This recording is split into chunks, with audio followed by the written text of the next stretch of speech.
Boom. Okay. So as you can see, this is what the end result is.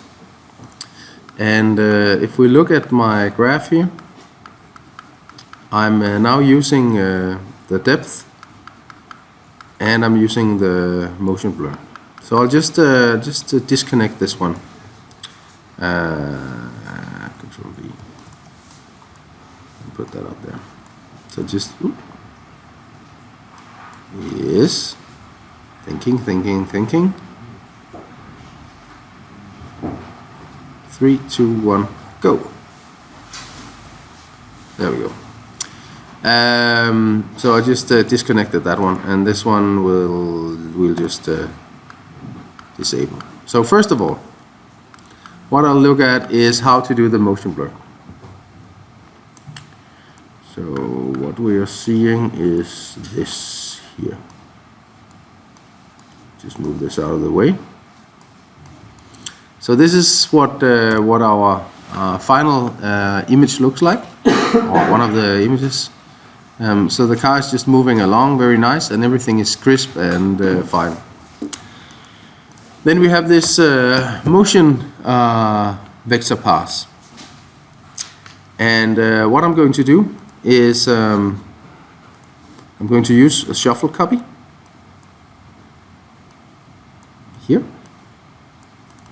to add the motion information here. So I have to note that this is number 2 and this is number 1. So number 2 is my color information. RGBA here will go into RGBA. And then I have this one. And actually, let me do a brand new one of these so you can see what's going on. So get rid of this. So I'm looking at this, and I want to have my motion vector in there. So what I do is I go to shuffle copy, plug it in here. That connects to 2, and I make sure that RGBA is connecting to RGBA of the input, and then I plug this in 1, and then I have this over here, and what I need is to create a new layer, the one called motion. There you go. And then what I do with this is I just plug these in like so. Should be fine. So the result is I have this where I also have a motion pass in the same stream of information. Then what I'm going to add is a filter called the vector blur. And the vector blur needs UV channels to control its blurring. It's a bit like the ID stored from the robot. So I go in here and say motion, and that means now it's using the motion to make the blurring. And then I'll just turn up the multiply here. And you should be able to see that now there's a good deal of blur on here. So it's going very quickly. So maybe something around 50 is fine. So that's a quick way of creating motion blur. When you do have the motion vectors. If you don't have the motion vectors, then you need to do something different. Then you need to create the motion vectors. So I don't know. It's probably because I'm recording, but this is how you add the motion blur. There are thinking. No, it'll come back. Take it easy. What? No. There you go. It's just because I'm recording, I think. There's also this one called motion blur, which is a totally different thing, but kind of nice. What this thing can do is that it can actually do the motion blur itself by looking at things and say, okay, things moves there, so we'll make motion blur. But we can use that another time. Good. So I added the motion blur. Now I want to add the depth blur, or the field of view. Oops. Come on. There. So to do this, I need a couple of things. First of all, I need to add in my depth channel here. So I go over here and I'll choose another shuffle copy. Put that in there. And you can see again, this connects to 2. That one should go there. And then I'll put that one in 1. And then I need to add something here. And in this case, it should be depth. Okay. And this one is 2. So RGBA should be on 2. And this thing should come from this one. So it doesn't really matter if I choose red, green, or blue channel, because it's actually in all of the channels here, both red, green, and blue. You can see that the value down here is in sync. So I just go red. Green would do the same thing. So the result is that I now have in the stream I also have depth, but as the red channel. So I hope it makes sense, right? So instead of just having red, green, blue, and alpha, I have red, green, blue, alpha, and Z depth. And I also have U and V for motion vectors. So this image has like let's see, 8 channels, 7 channels going on. So after this shuffle copy, I will use a depth blur. So that's in the filter, and there's one called set defocus. So I'll plug that in there. And you can see that it all went out of focus.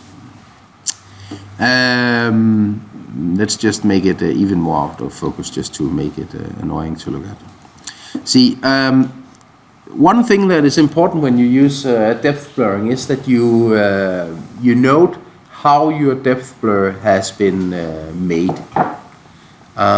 In this case, you can see that far away is white and near is black. Okay? With the exception of the sky, but we'll just ignore that for now. So what I'm going to do here is I'll say, okay, far away has to be 1. That's white. So there we go. And then I have the focus plane is set at 0. So that means when it's totally black, it will be in focus. And then when it's some level of white, it will be out of focus.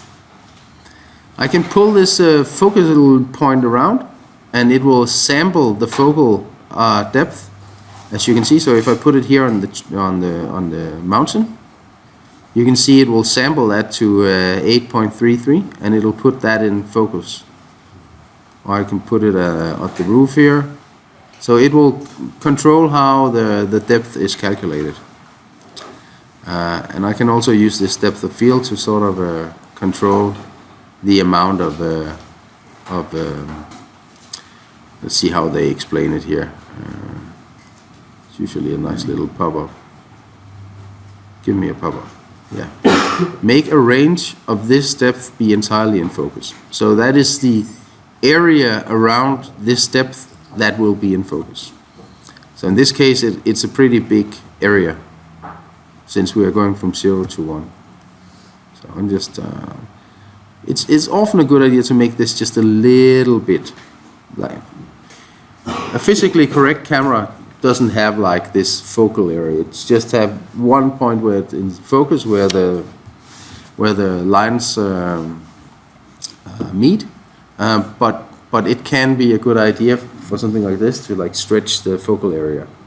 If you, for instance, have a logo, you don't want you want it all in focus, so you can just stretch the focal area. Let's go to frame 1, and you can see right now I'm looking at the seat depth focus. I don't even have the car, so let's get the version with the car. There we go. And let's just put the focal point over here. Or maybe I should put it down here in the front. Now it's lagging again.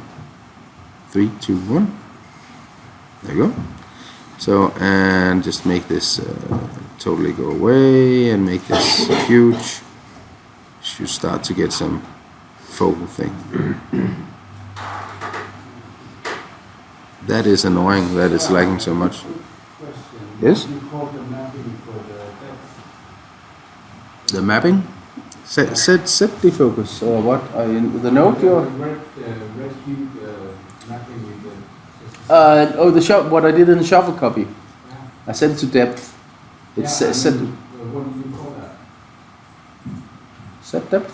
Oh, no, the mask for it. Mask. The distance map. No, the distance thing. Yes. No, the blur was set to the distance, and the distance was set by a map set by the. The focal plane? Yeah. Yeah. Okay. That is simply when I move this around, it will sample the set depth at that point, and put that into being my focus area. Does that make sense? How you set the distance to be far away and close? Oh, okay. That depends on the math. So for math, where I have far set to 1, then that will be like a far distance. So you can see here, it explains this when you roll over. So you can see far 1 means that near plane is 0, far plane. Put something on so that the stuff that was far away was more blurry. Yes, I did. Make the blur more blurry. That is the size of the blur here. Wouldn't it just blur the whole blur? No, because it uses like the depth of the. Where is the depth? That comes from this image here. What do you call that image? It's called the set depth, land set depth. Set depth. Yeah. I think that was what I was. Okay. Let's just put that in here. Good. So I'll start out by having this up here, so you can see. Actually, if I put it all the way out here, we will have the foreground in blur. But I don't want the car to be blurred, so I'll just put that there. And then I can make a key, like always, set key, and then go to a different frame, maybe here, and then move the focal point over here, so it follows the car.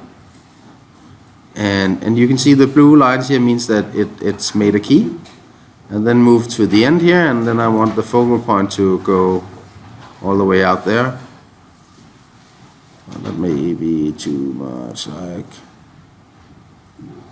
maybe there. So now it moves around.